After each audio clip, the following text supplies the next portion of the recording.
नमस्कार प्रणाम हर महादेव दोस्तों। होली में एगो बहुत ही बवाल सॉन्ग आयल, जैसे कि आप सब जानते हैं। वो गाना तो जानते ही हैं, सुने भी होंगे दोस्तों। प्रो भौजाई पे जो सॉन्ग आया है भोजपुरी के सुपरस्टार कल्लू का, जो वायरल सॉन्ग था दोस्तों। वायरल मीडिया रिपोर्टर का वो गाना उठाकर गाया है। लगभग 30 मिलियन चल चुका यह गाना दोस्तों।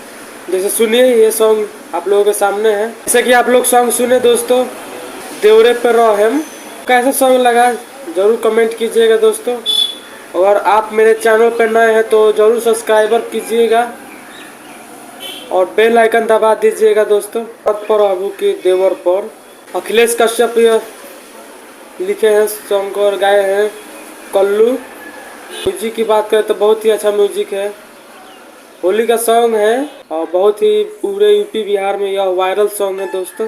आप लोगों को सॉन्ग कैसा लगा जरूर एक बार कमेंट कीजिएगा और इसके बारे में बताइएगा कि किस प्रकार एक वायरल वाक्य को, वायरल बात को इन्होंने किस प्रकार अपने गीतों के माध्यम से दर्शकों को बताया है और एक बार एंजॉय करने का फिर मौका दिया है इन लोगों ने।